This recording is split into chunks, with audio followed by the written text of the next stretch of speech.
much this country. Remember when Marina Mabrey blindsided Caitlin Clark last year with a body check right after Clark got poked in the eye? She was never ejected for it, and Fever fans never forgot it. So when the Indiana Fever met Mabrey again in Toronto, this wasn't just a basketball game, it was payback. And Sophie Cunningham and Kelsey Mitchell made sure Mabrey knew it before the night was over. Does Mabrey still deserve to be in the WNBA? Let me know down in the comments below. Oh, now Mabrey and Mitchell get into it. Kelsey Mitchell. Let's talk about the play that still lives in every Fever fan's head. Clark had just taken a finger straight to the eye from JCS Sheldon. The kind of poke that makes you lose track of where the court even is for a second. She was still blinking it off, still trying to find her footing when Mabrey came flying in from the side wearing Connecticut Sun colors and leveled her with a body check that had nothing to do with the ball. No whistle, no flag, nothing. It wasn't even a debatable call where you could have really drawn a lot of interest here in this city and this country. Look at Timpson, what a squint and see the ref side of it.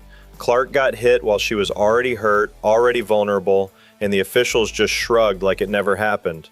No ejection, not even a warning, just a scary moment on national television where one of the league's biggest stars got knocked around and the whistle stayed silent. And then Marina Mabrey comes out of nowhere and chucks her to the floor. Now let's watch this in slow motion here. JCS Sheldon is guarding Caitlin, swipes her in the face. There's one going for the ball, swipes her in the eyeball. Caitlin's going to have to start wearing goggles. And then Caitlin pushes her off of her like, "Why are you still in my face?" Marina Mabrey, bat out of hell, chucks Caitlin Clark to the ground. Sky to shh. Clark can't lay it in and it's out of bounds off of Toronto, but having her arm right in Caitlin Clark's neck. Clark was looking for the offensive. Clark got hit in the throat with no whistle at one point, grabbed on drives, knocked off balance more than once, while the referees seemed to call ghost fouls on her instead of protecting her from the real ones. History wasn't just repeating itself, it was doing it in real time in front of a sold-out building in Toronto that was loud, sweating, and about to turn on one of its own players before the night end. Here's a strange fact for you. Scotiabank Arena, home of the Toronto Tempo, didn't have working air conditioning for this game in August. For a professional basketball game with two teams sprinting up and down the floor for 40 minutes straight.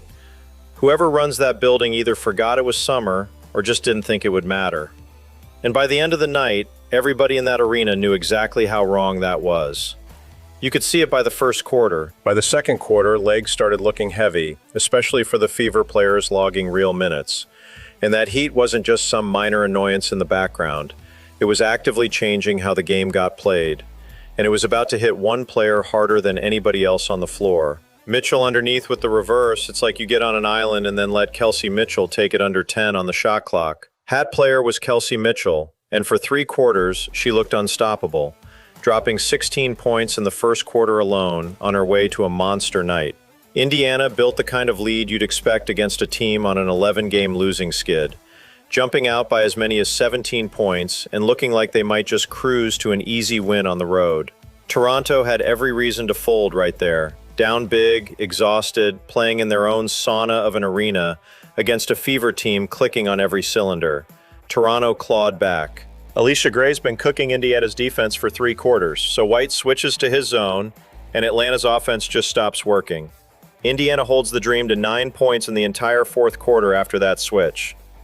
Atlanta gets stagnant against it, guys standing around watching one player instead of moving without the ball. And there's no counter for it because their whole offense up to that point had been built on one-on-one looks instead of ball movement. Indiana plus 14 in points off turnovers. Gray can't finish it. Clark's out there setting up Timpson under the rim and finding Mitchell in rhythm, and Atlanta's stuck running isolation basketball that a zone defense shuts down completely. Indiana's offense creates easy shots for multiple players, while Atlanta's offense depends on one player creating something out of nothing. And against a good defense, that's a losing formula every time. And that's exactly what 9 assists looks like when you watch the film instead of just the box score. So you've got Clark elevating everybody around her while Atlanta's stars are stuck watching one person dribble. That exact gap between the two teams, Clark making her teammates better and Reese not doing the same for hers, ends up being the entire subject of what Atlanta's coach says once he sits down at the podium. Atlanta Dream. They are not happy with Angel Reese. Angel Reese was an absolute travesty to the game of basketball today. She humiliated herself out there. It was ridiculous. The girl missed about 8 or 9 layups right at the rim. She blew a fast break layup all by herself, and she blew the game-winning layup. Alicia Gray, not happy. Alicia Gray did her part.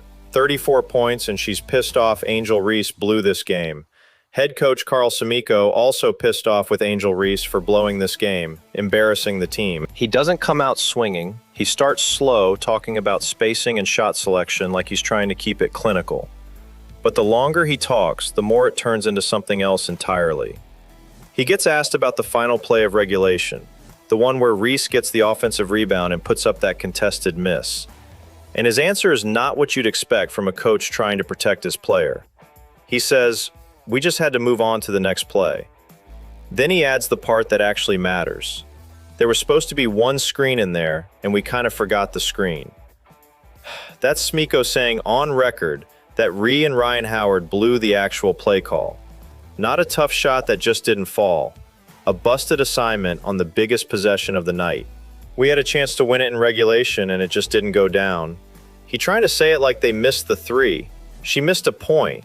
Try to compete in overtime. He keeps saying it. We had an opportunity in regulation. We had an opportunity to win. This is directly at Angel Reese. He's going to keep going. He's going to keep going. And then he says the line that makes this whole post-game session a different conversation. Talking about the fourth quarter habit resurfacing. Simico admits one thing in the past we had trouble with is they get to the fourth quarter and then we just watch one person with the ball try to create everything. And it was just a weird time for that to come back up. He goes on to say this hasn't been us all year, which means he's confirming this exact problem got fixed at some point in the season, and it just so happens to come back in a game against Indiana Fever with a spot in the standings on the line. I thought we kind of got really stagnant. You still got to move against the zone. I mean, you got to look to penetrate and move the ball, flash into a window and cut. You know, we talked about it during timeouts, but it's still we haven't seen a lot of zone, but we have worked on it in practice, and I think in practice we've done really well against it. I just think today, late in the game, we kind of went away from what we typically do against zone and just kind of watched one person with the ball instead of, that's the part that lands so hard. This isn't a fan on Twitter or some analyst breaking down film. This is the head coach, the one guy whose entire job is to defend his own locker room to the media. And he's the one pointing out that his team reverted to bad habits at the worst possible time. When your own coach won't cover for you in front of cameras, that tells you something about how the locker room actually feels behind closed doors. Compare that to what you hear out of Indiana. Nobody on the Fever is getting called out for freezing out teammates in crunch time because the ball moves and everybody who's open gets a shot right at the end of the game that, could have won it for us. But, they rolled out juice. Reese still does real things for that Atlanta roster. She rebounds at a high level and she brings a physical style that shows up in the box score every night. But the same physical ball-dominant game that gets her boards also gets her a forgotten screen and a contested miss when the season's on the line. And that's the exact contradiction Simico is describing without ever saying her name directly. Tie it back to that missed layup. Tie it back to the overtime the Dream never should have needed, and you get a coach who sounds like he's already run out of patience. Clark's smiling, not celebrating, not pointing, just walking with this look on her face like she can't quite believe what she just watched. That clip is everywhere within minutes. Social media sites repost it, captioned, "Caitlin Clark laughing at her after the missed layup to win by a buzzer beater. The rivalry is definitely still alive." One writer calls it poetic justice. Another calls it the funniest lowlight in the history of basketball. And honestly, given everything these two have been through since college, that reaction makes total sense, because this goes back years before either of them ever put on a WNBA jersey. Clark and Ree built their whole rivalry in the college tournament. Different teams, different styles, and a whole lot of history that never really cooled off once they both turned pro. So when Ree misses the biggest shot of the night and Clark's the one walking by with a smile, fans on both sides know exactly what they're looking at. That's exactly why the clip spreads the way it does. Fans clip it, meme it, argue about it, and everybody picks a side within the hour. Some people call Clark disrespectful for smiling at a missed shot. Other people say she's earned the right to laugh after everything Atlanta's thrown at her all season. And that second point is where the game actually gets uncomfortable, because this isn't the first time Ree has put her hands on Clark. Earlier in the first quarter, Ree shoves Clark by the neck while battling for a rebound right in front of two officials who never blow the whistle. Clark turns to the refs immediately, pointing at her neck, asking for a review, and gets nothing. Fans call it out hard afterward, one writing, "It's every game she's smacking someone." Another flat out calling it a flagrant foul that got ignored. That's not the only one either. And my goodness, she missed it at a perfect time. Thank you, Angelise, because now Fever can move up in the standings because of you. You blew it for your dream. And through every bit of that, Clark just keeps playing. She's out there locking down Alicia Gray on the defensive end for stretches of the fourth quarter, while Rhee is racking up late turnovers and fouls trying to force something that isn't there. That's the real difference fans keep pointing to. Atlanta plays physical all night, and Indiana just absorbs it without ever losing their composure or getting pulled into it. This win pushes Indiana to 4 straight, and every one of those wins matters right now with tiebreakers and home court positioning still up for grabs. Clark herself doesn't even call this one a great performance. She calls it a B- game for the team. And honestly, if a B- is enough to beat a playoff team on the road in overtime, that says everything about where this roster is right now. Now picture this same roster fully healthy come playoff time, with Boston, Mitchell, Hall, and Cunningham all clicking the way they did in this one game. That's the version of the Fever showing up in 2026, and it's the version every other team in this league should be worried about.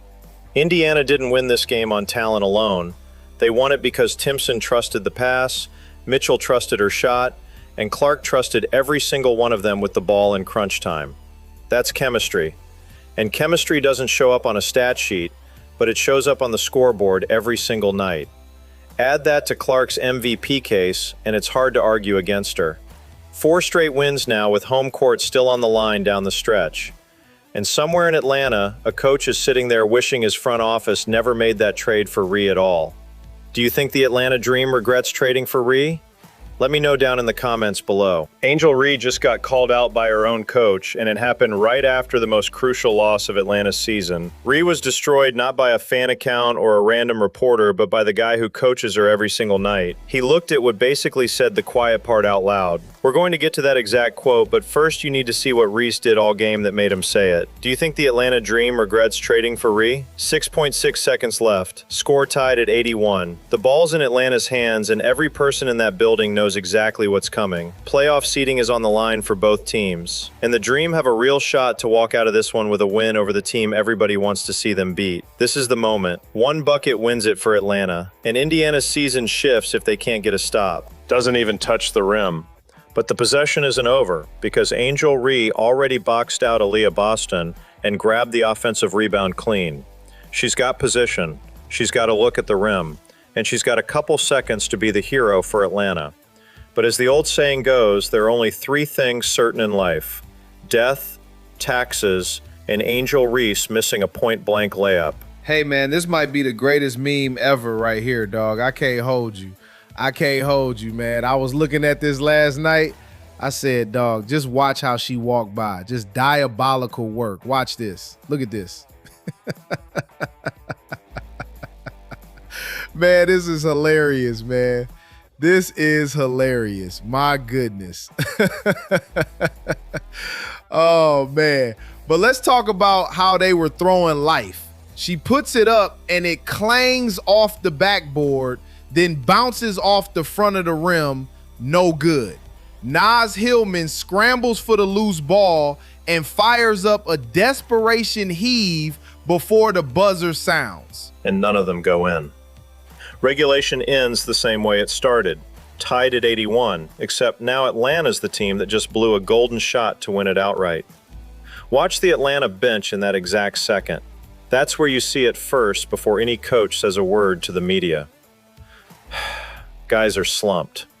Some are turning away from the court, and the body language says everything about what's about to unravel over the next 5 minutes.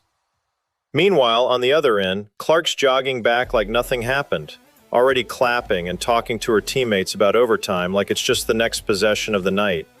No panic, no frustration, just business. Odd with Reese leaking out. Finds her and Reese can't get it. 3 to shoot. Reese will fire a 3. Odd can't hit. Reese left alone. Reese gets denied by, I'm getting stressed out watching her attempt it. Reese can't Vegas at 9. For more on these games, please go to WNBA.com or visit the WNBA app. Reese gets denied. Guarded by Timpson looking to take it to her. Rhee, the footwork, couldn't finish it. Ocon keeps it alive. And that calm didn't come out of nowhere. Boston had been living in the passing lanes all night. finishing with 5 steals and 3 blocks. And she's the one who tied Reese up on the boards on that exact sequence that led to the miss. Boston also held Reese scoreless for a stretch early, going 0 for 6 from the field at one point, with 2 blocks from Boston alone. So this wasn't a one-off possession where Atlanta got unlucky. It's a pattern that's been building the entire game. Indiana's defense making things just hard enough that even a clean look turns into a miss. The broadcast cameras find Ree right after the ball clanks off the rim, and they stay on her, not on Howard, who actually took the first bad shot, but on Ree, whose face says it all in that moment. And on this night, it's about to change the story in a way nobody in Atlanta wants. That's the score, that's the setup. But what actually happens in overtime, specifically what Reese does when the game's on the line again, is the part that gets her own coach talking afterward. When the whole country's watching, of course, we're getting the patented pray up into, oh, we're missing the O-G, brick a 2-footer, and then fall to the ground. Oh wait, there it is. If only she spent more time working on her shot than at the salon. Huh? POTT overtime starts, and Clark just takes the game over. She plays 41 minutes, a season high, and finishes with 26 points and 9 assists on the night. 9 for 20 from the field, 3 for 10 from 3, and 5 for 6 from the line. And every one of those free throw attempts matters because of when they come. Atlanta claws back in overtime and cuts the lead down to 93-91.